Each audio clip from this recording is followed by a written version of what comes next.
Hello?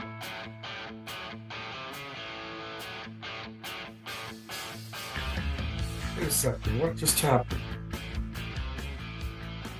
What's wrong? I don't know. I just lost the. Oh, there you are. All right.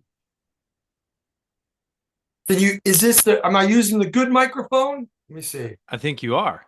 You Yeah. sound great. Yeah. So the first one, I think that this would take a lot more time than we had said previously around really talking about what contagious talk is and seeing the name, especially in 2026, contagious. I feel like that's a sensitive word. I mean, amidst COVID and all the other things, but in reality, the way, and I'll kind of give you my definition of the word contagious, but I guess that's really the first thing to hit on is contagious talk. Like, what is contagious talk? Where did the name contagious even come from in the first place? Like, what is your interpretation of that word contagious? Did you just sit in bed one night and you're like, contagious? That's it. Well, do you want me to tell you now, or do you want me to save it for when we're recording? We're recording. This is Oh, we it. are. This is it's been recording. Well, the way Contagious got started was, when I started speaking way back in March of 1986. I spoke on sales, marketing, customer service, leadership, and I was a very, very, very small fish in a huge pond. There were tens of thousands of speakers and authors who spoke on those same things. Then I kind of narrowed it. I got a little smarter. And in the early 90s, I narrowed sales and marketing and customer service down to persuasion. And I started talking about persuasion and becoming a persuasion expert. And I was a medium fish in a medium-sized pond. And then a few more years went on, and I kind of narrowed it even further to the word contagious. And then I was the speaker who spoke on contagious selling, contagious service, contagious leadership, and I became a big fish in a small pond. You could hire any number of experts to speak on sales and marketing, but if you wanted a speaker to speak on contagious, you had to hire David Rich. And so my definition of contagious was simply creating the elements, the environment, the personality, the skill set to attract others to wanting to do business with you. And that is contagious. We've all met people in our lives who were contagious. We couldn't necessarily define it. It was hard to explain, but we just loved being around them. They were magnets. We gravitated to them. And there were companies like that as well. It wasn't just an individual thing. So that's where the word contagious came from. I started talking about contagious. That I trademarked, contagious talk. I started talking about contagious selling, contagious service, contagious leadership. I built programs around it. I wrote a book called Contagious Selling. And that's how the whole word gets started. And of course, in 2020 with COVID, the word contagious took on a completely different meaning. But, and of course, we can be contagious in a negative way. Contagious isn't always a positive thing. You could be contagious in a completely negative way as well. I think that Um, everything that we'll probably talk about, and that's the theme that I've learned. First of all, that was a great introduction. Like you literally just gave yourself an introduction. You spent the last 30 years as a professional speaker and an author around this idea of being contagious in your interactions and connections with other people. And, the way that I interpret it is like an infectious disease, not in a bad way when I say the word disease, but that's literally I was thinking how about earlier condition? An infectious condition. yes, the way when I was thinking about the word contagious and like how I view it in you and how it started, is I was thinking about a trip that we had around um what was it? It was just a couple years ago. We went to Dollywood and we were standing in line for a ride, and Jay, who is my brother, saw some real estate multimedia mogul, multimillionaire Yes, I guy, remember. and he was like, "Hey, this is I don't remember his name, so I can't I don't say either. who he was, but he was like, "Hey, A that's that guy. Like podcaster. he's a big name guy. Like, how do you not know him?" And it was like something overcame your body. Like you couldn't help yourself. Like you're gonna go talk to this guy and introduce yourself. And of course, we're both sitting back, like, no, don't do it. Like he's with his family, he's with his kids. Like, don't. You're like, in your perspective, in your view, you're like, who cares? What do I have to lose? And the least I could do is say, "Hey, how's it going? What's your name? Oh, what does he do? My son recognized you." Of course, we were so embarrassed, but that is literally my view of the word contagious. Is like when it comes to connecting with people, you're just so passionate and so curious, and you just can't wait because you realize what's there to lose when it comes to just saying hey to somebody and having a nice interaction. It doesn't have to be weird. Anyways, Well, something you should really keep in mind. This kind of a great framework for that interaction, but for everything else that we do going forward. Abraham Lincoln once said, and of course, it was picked up on by a colleague of mine named Charlie Tremendous Jones. He said, "You are," and think about this. This is really profound. You are the same person today that you will be 5 years from now, with the exception of just two things. Two things. There's only two things that change your life: the books you read and the people you meet. Now, I kind of modernized that. Instead of the books you read, the knowledge you acquire, right? But if you think about it, those are the only two things that have the capacity to change your life: the new knowledge you acquire and the people you meet. The people you meet that can open doors and can introduce you and can take you in new directions. Those are the only two things that really impact and change your life. And I've always remembered that and taken that to heart. And if I could meet somebody and make a new connection, I never hesitate to do that. right. Yeah, I agree. I mean, I think a lot of things that we naturally, when you say that, my first instinct is to kind of not find the fault in what you're saying, because I think there's so many, every little thing that happens to you, every experience is impactful in the way in shaping who you're going to end up being tomorrow or 10 years from now. Um, and I think it's worth addressing that. I think the thing that made us so interested in starting a podcast is this idea of like, we're not experts. At least I'm not. Um, and I don't have the experiences, and I have full intentions of really leaning into that. So the adverse side of that is that sometimes things might feel like a debate or an argument, and we might get a little bit louder than the typical person doing a podcast or a typical interaction. But that's just how we. That's how we do it. This is how we communicate. And Um, that's okay. And again, my view is I think we want to create contagious talk, right? We want this talk. We want a free flow of ideas, and we want to shape and help and learn, and we want listeners to get something out of it as well. And we want this interaction, this talk, to be contagious. And yep. so I think it's a perfect title for what we're doing. And again, I don't think of contagious again is not it's a condition. You either make it a positive thing or you make it a negative thing. And I think the word contagious, the way at least I've always defined it, is certainly in the positive sense. Um, but it was always in the vein to make people to attract people and ideas and circumstances to you. Brian Tracy used to call that, Ryan, he used to call that the law of attraction, right? What you think about, you will attract. What you talk about, you will attract. The thoughts you hold in your head, you will attract. And that's People call that manifesting. Right. Well, it's been called many, many, many different things through the years. But yes, and we want this podcast to be contagious thought. Yeah, I think again,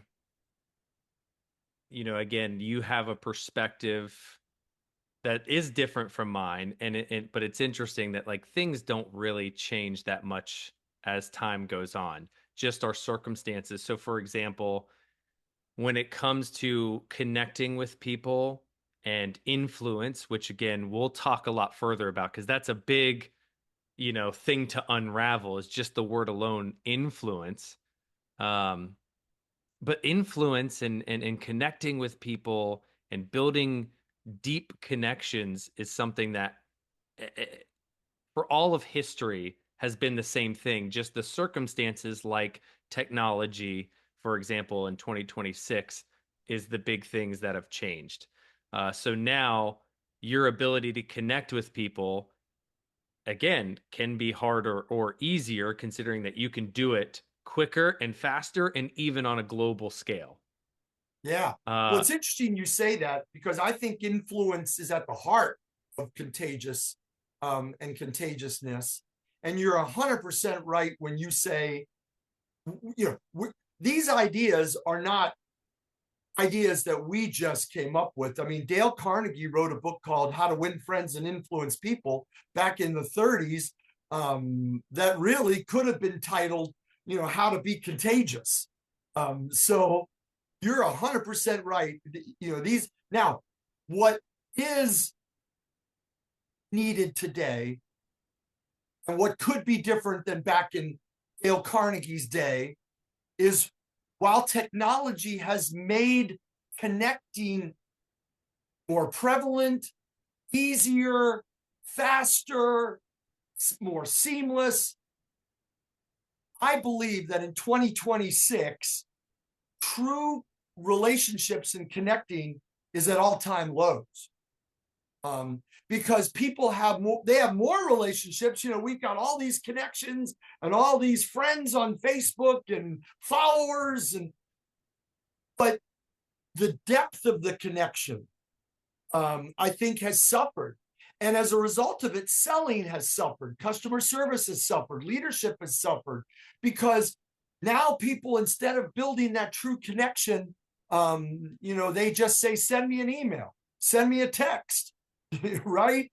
And of course, through an email, through a text, you can't develop a true rapport and relationship. So I do think that what we're doing has huge relevance and impact for this generation and going forward.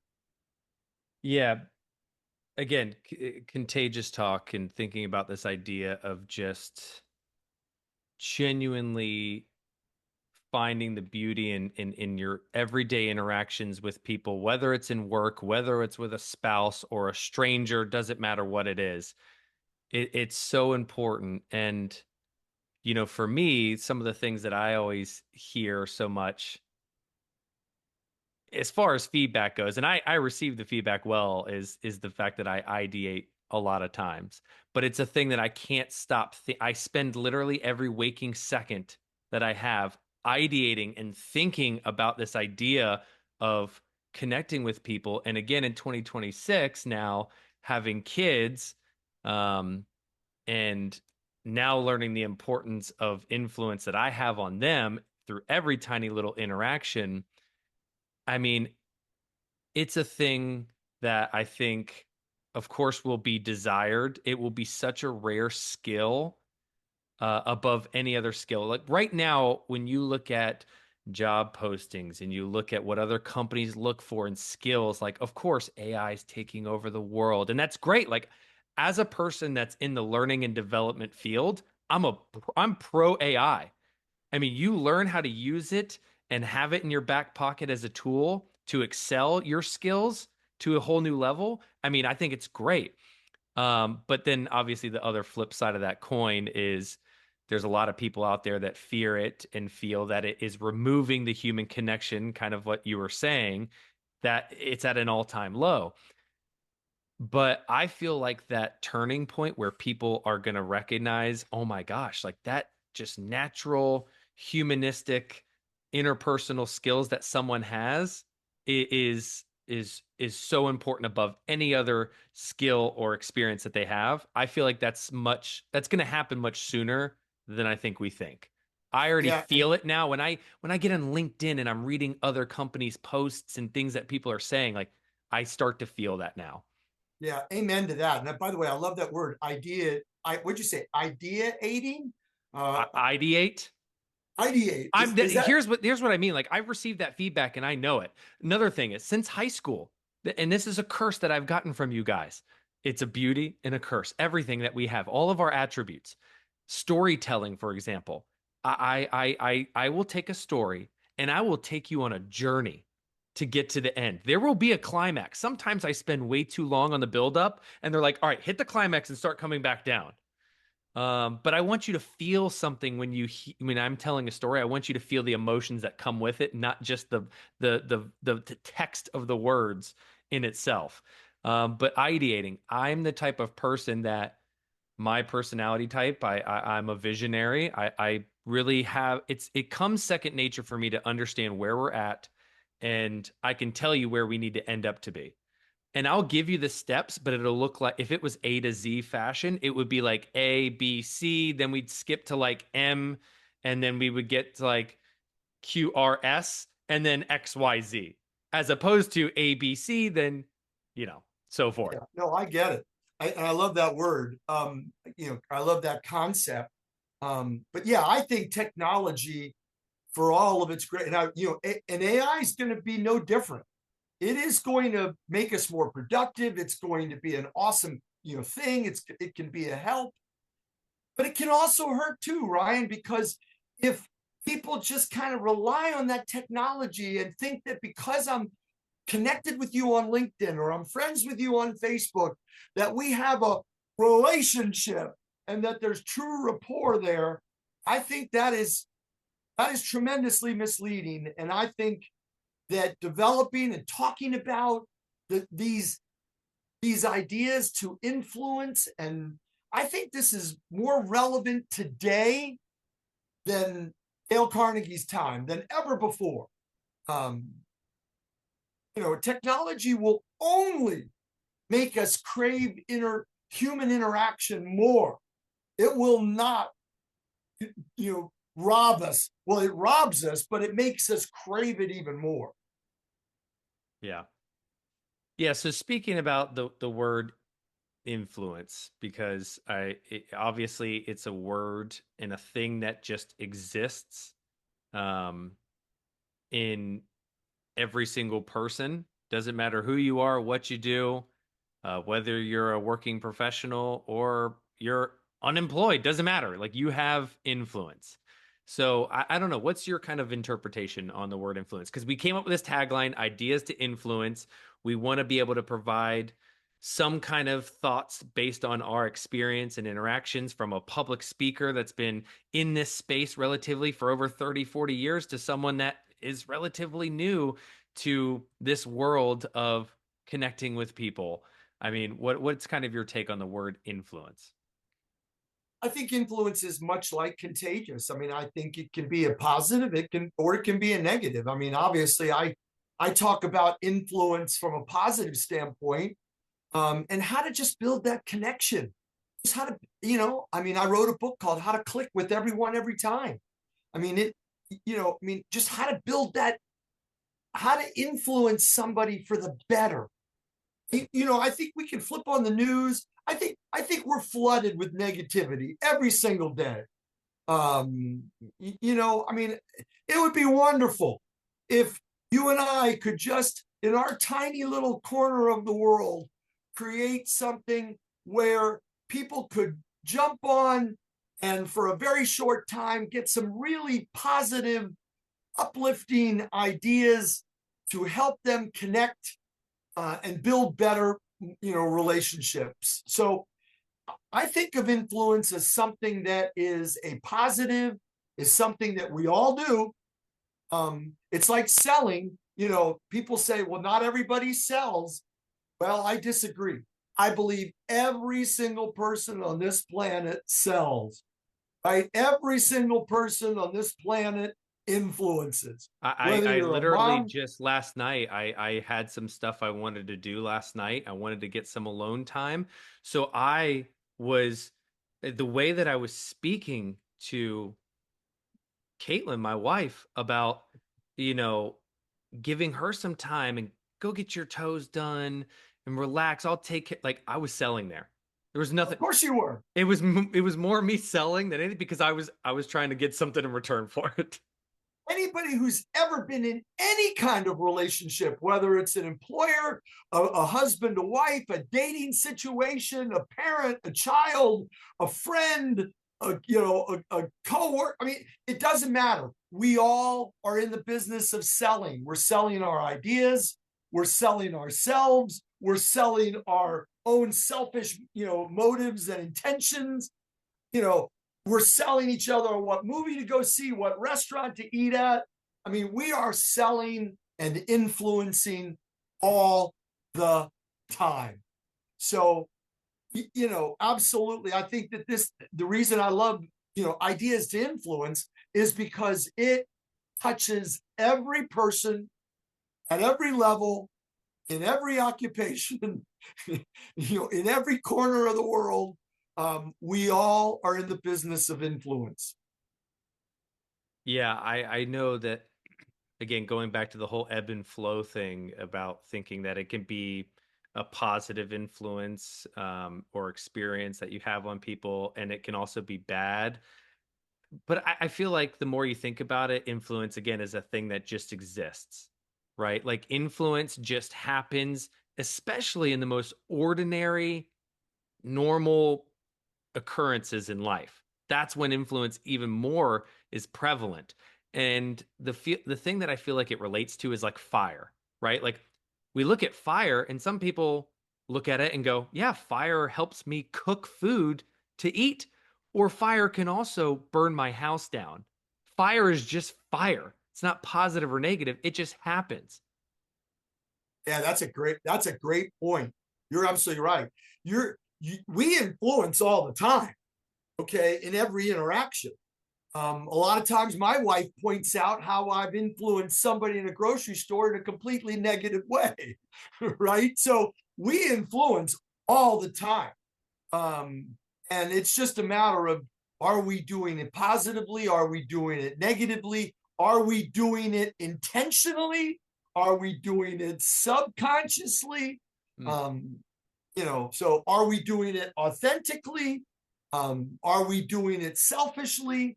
But yes, we are doing it all the time, every day, um, regardless of what we do for a living.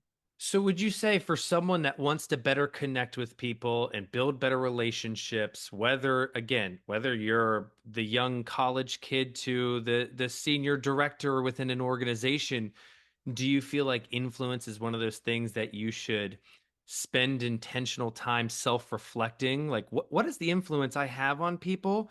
Or do you feel like it's something that you should like try to find ways to be better and more influential?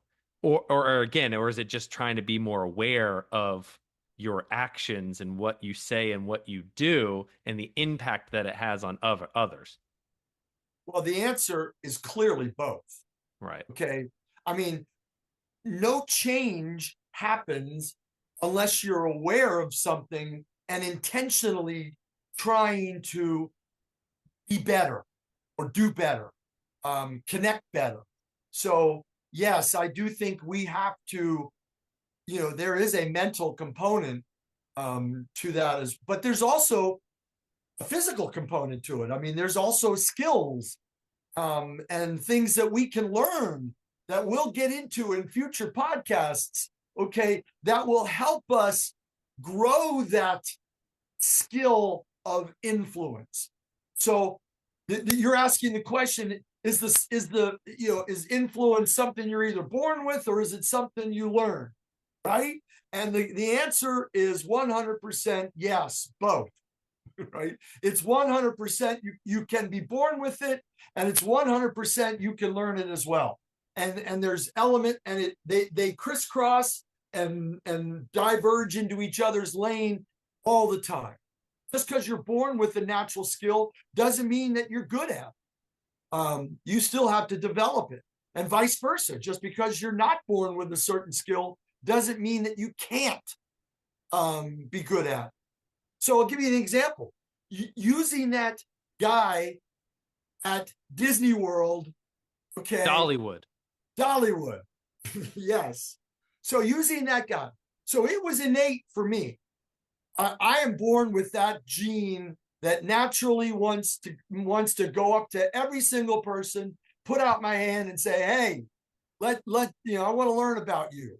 And So you have to it's in understand that me. some people view that and they're like, oh my God, it makes them cringe. They're like, I They can't do. believe he's going to talk to this guy. No, that's right.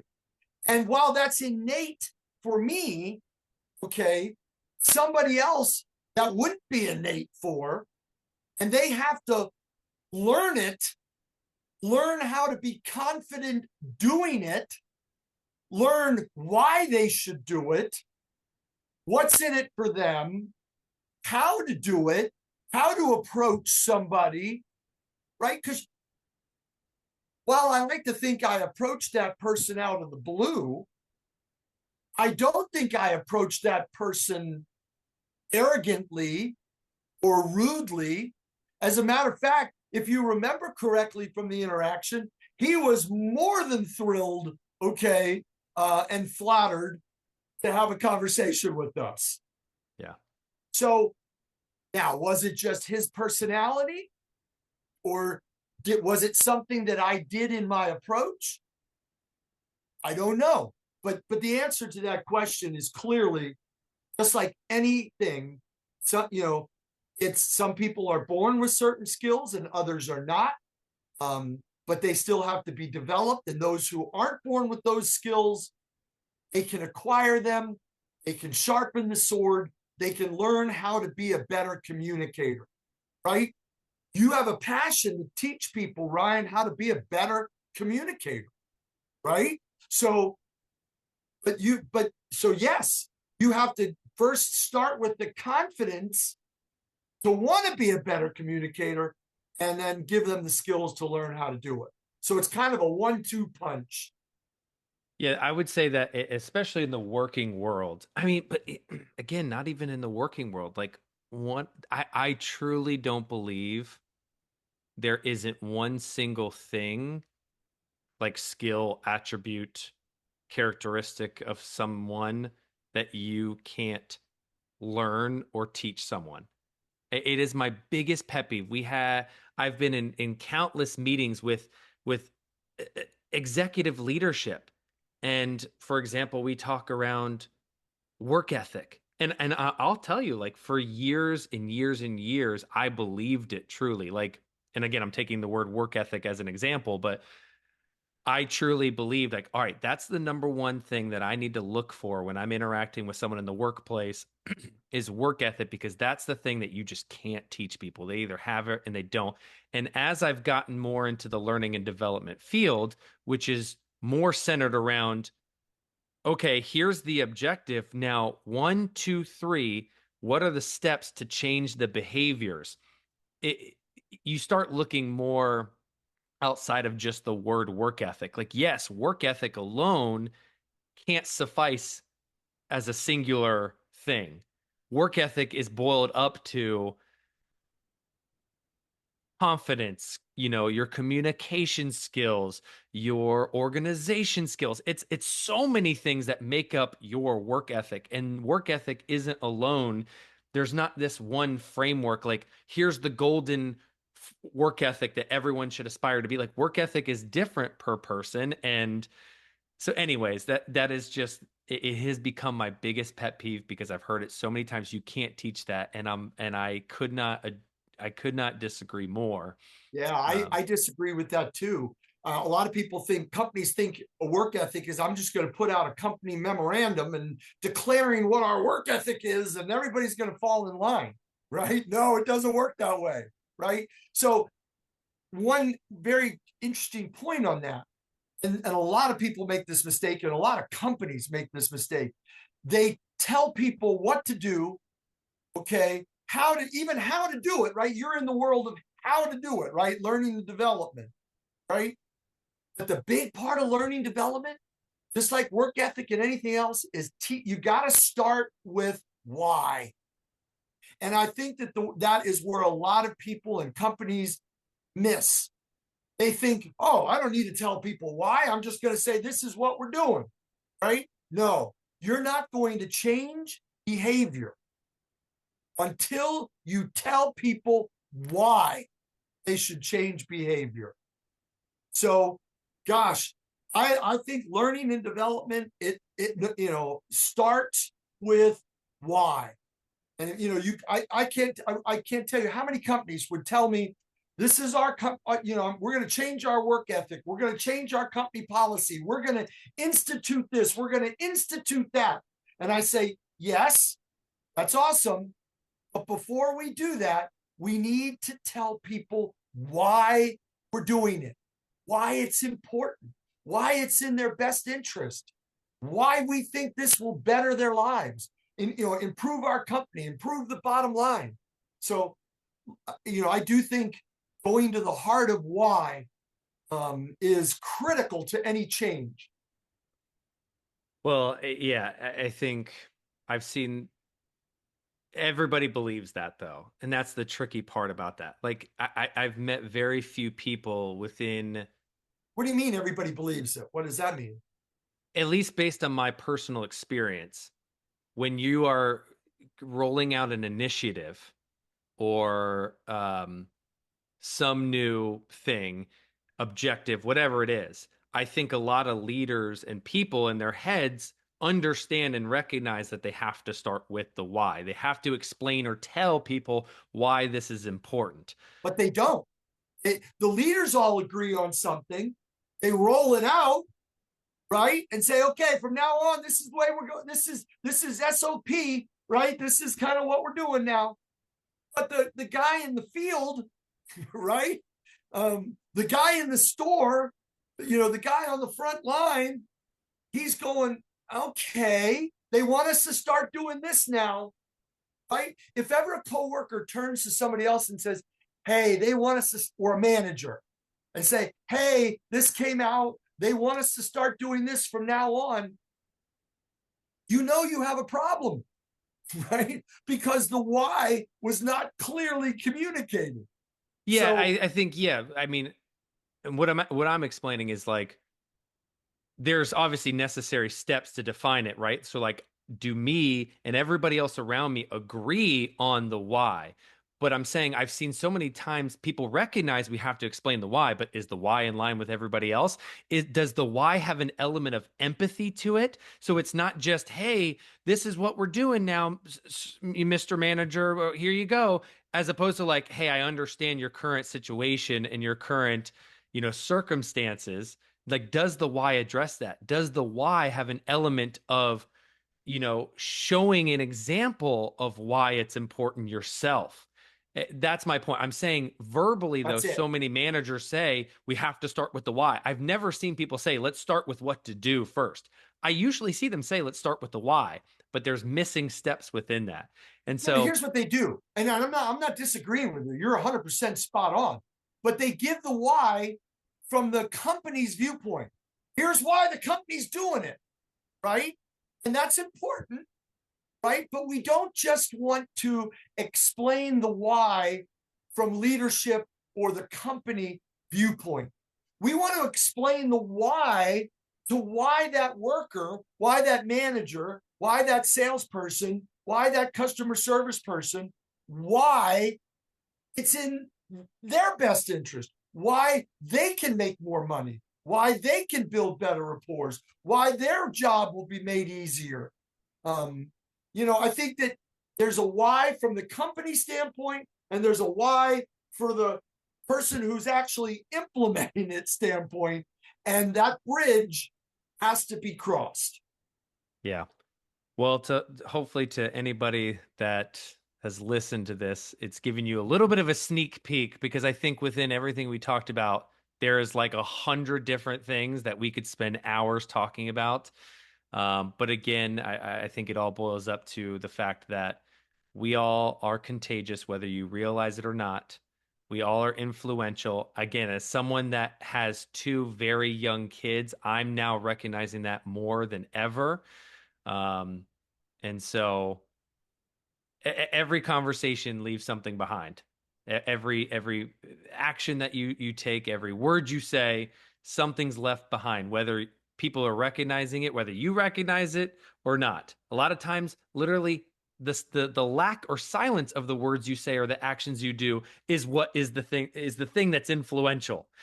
So I think again we'll come back in here and talk a little bit more about the word influence. And again, this idea of we'll provide some thoughts that hopefully get you thinking. We'll provide some ideas, and we hope that we can leave behind some frameworks that you can take and leave and start applying. Whether it again is in your household, it's at work, doesn't matter where it is. We all have influence. We all can be contagious. So Yeah, we want this to be contagious talk. Absolutely. that's it.